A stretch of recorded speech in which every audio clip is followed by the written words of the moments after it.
नमस्कार मंडळी, स्वागत आहे सुनीता लावांडेज किचनमध्ये। उन्हाळ्याला नुकतीच सुरुवात झालेली आहे आणि घरोघरी उन्हाळी कामाला महिलांची गडबड सुरू झालेली आहे। सांडग्यापासून उन्हाळी वाळवण्याच्या कामाला सुरुवात होत असते, म्हणून मग मी आज मिक्स डाळीचे सांडगे बनवणार आहे। एकदा हे सांडगे बनवून ठेवायचे आणि वर्षभर याची भाजी बनवून खायची, ही आपल्याकडे पद्धतच आहे। भाजीला काही नसलं किंवा चमचमीत काही मसालेदार खायचं असेल तर सांडग्याची भाजी हमखास केली जाते।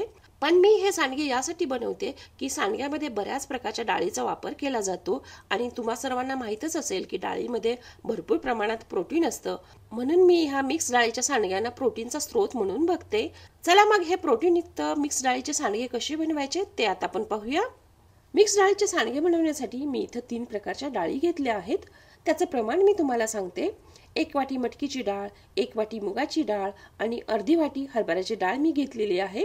वजनी प्रमाण म्हणाल तर पावशर मटकीची डाळ, पावशर मुगाची डाळ आणि अर्धा पावशर हरभऱ्याची डाळ मी घेतलेली आहे। तर आधी ह्या डाळी मी एका भांड्यामध्ये काढून घेते आणि याला जरा मिक्स करते। डाळी आधी आपल्याला स्वच्छ धुवून घ्यायच्या आहेत, त्यासाठी यामध्ये भरपूर पाणी घालते।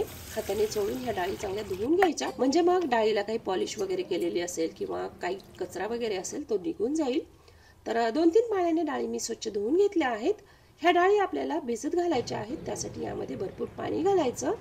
मी पाणी तर भरपूर घातलंय, पण डाळी भिजल्यानंतर त्या फुगतात आणि भिजल्यानंतर यामध्ये त्या मावणार नाही, म्हणून मी काय करते हे सर्व दुसऱ्या मोठ्या भांड्यामध्ये काढून घेते। तर डाळ भिजत घालण्यासाठी भांडं जरा मोठंच घ्या, म्हणजे मग त्यामध्ये भरपूर पाणी घालता येईल आणि डाळी सुद्धा यामध्ये व्यवस्थित मावल्या जातील। अजून जास्त पाणी मी यामध्ये घातलंय आणि झाकण लावून ह्या डाळी 5 ते 6 तास आपल्याला भिजू द्यायच्यात। हवं तर तुम्ही रात्रभर सुद्धा ह्या डाळी भिजत ठेवू शकता।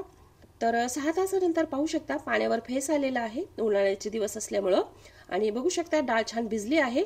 आता काय करायचं, ह्या डाळीतलं पाणी आपल्याला ओतून द्यायचंय आणि डाळी स्वच्छ धुवून घ्यायच्यात, म्हणजे मग याला आंबूस वास वगैरे येणार नाही। डाळ मी स्वच्छ धुवून घेतली आहे। यातलं पाणी निथळण्यासाठी मी एका चाळणीमध्ये ह्या काढून घेते। डाळी चाळणीवर काढून घेतली आहे। आता 5 ते 10 मिनिट याला असंच ठेवून द्यायचं, म्हणजे एक्स्ट्राचं जे पाणी आहे ते निघून जाईल। तोपर्यंत आपण 20-25 लसणाच्या पाकळ्या आणि 2 चमचे जिरे जरा जाडसर वाटून घेऊया। जिरे आणि लसूण वाटून घेतले ते आता मी एका वाटीमध्ये काढून घेते। आता त्यानंतर त्याच मिक्सरच्या भांड्यामध्ये ही डाळ थोडी थोडी घालून जरा वाटून घ्यायची आहे। वाटताना पाणी घालायची आवश्यकता पडत नाही, पण लागलेच तर तुम्ही चमचाभर पाणी यामध्ये घालून हे जाडसर वाटून घेऊ शकता। एकदा मिक्सरला फिरवल्यानंतर चमच्याने जरा हलवून घ्यायचं, वाटलं तर थोडंसं पाणी घाला आणि रवाळ वाटून घ्या। तर बघा डाळ अशी रवाळ वाटून घेतली आहे। वाटताना फार जास्त पाणी घालायचं नाही, पीठ जर पातळ झालं तर सांडगे आपल्याला तोडता येणार नाही, त्याला व्यवस्थित शेप देता येणार नाही। अशाच पद्धतीने सर्व डाळ मी वाटून घेतली आहे। आता यामध्ये चवीप्रमाणे काही मसाले घालूयात। साधारण 1.5 चमचा मीठ तुम्ही तुमच्या चवीनुसार कमी जास्त घाला। त्यानंतर अर्धा चमचा हळद, पाव चमचा हिंग, 1 चमचा धने पावडर आणि 2 चमचे लाल मिरची पावडर घालायची। त्यानंतर वाटलेलं जिरं आणि लसूण घालायचं, खूप सारी बारीक कापलेली कोथिंबीर घालायची आणि हे सर्व व्यवस्थित मिक्स करायचं। आता तिखट आणि मीठ तुम्ही तुमच्या टेस्टनुसार कमी जास्त घाला आणि हो, कोथिंबीर जरा बारीक कापूनच घालायची, काड्या अजिबात घेऊ नका, नाहीतर काय होतं सांडगे सोडताना ते मध्ये मध्ये येऊन सांडगे व्यवस्थित घालता येत नाही। तर सर्व मी व्यवस्थित मिक्स केले। यावर आता झाकण ठेवून 10 मिनिट याला असंच मुरू द्यायचं, म्हणजे मग मसाल्याचा सर्व फ्लेवर या डाळीमध्ये व्यवस्थित उतरला जाईल। 10-15 मिनिटांनंतर हे परत जरा चांगलं मिक्स करायचं आणि सांडगे घालायला घ्यायचे। आमच्याकडे आधी 5 पांडव असे बनवतात, त्यावर हळदी कुंकू आणि अक्षता वाहतात, त्यानंतरच सांडगे घालतात।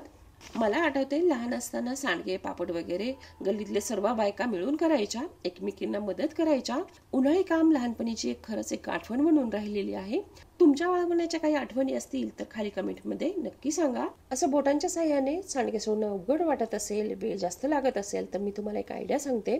काय करायचं, एखाद्या प्लास्टिकच्या पिशवीचं टोक अशा शेपमध्ये कट करायचं, त्यामध्ये मिश्रण भरायचं, पिशवीचं तोंड चांगलं रबर बँडने बंद करायचं आणि दाखवल्याप्रमाणे सांडगे घालायचे। खूप भरभर होतात असे सांडगे घालणं। तर सर्व सांडगे मी अशा पद्धतीने बनवून घेतले, त्यानंतर गॅलरीमध्ये उन्हामध्ये वाळवायला ठेवले। 2 दिवस कडक उन्हामध्ये सांडगे चांगले वाळवून घ्यायचे, म्हणजे मग ते जास्त दिवस टिकतात, गाळे वगैरे लागत नाही। तर बघा किती खडखडीत वाळले आहेत। लवकरच ह्या सांडग्यापासून भाजी कशी बनवायची ते तुम्हाला सांगणार आहे। हवाबंद डब्यामध्ये भरून तुम्ही 1-2 वर्ष हे सांडगे वापरू शकता। चला, व्हिडिओ आवडला असेल तर लाईक आणि शेअर जरूर करा। चॅनलला अजून सबस्क्राईब केलं नसेल तर सबस्क्राईब करा।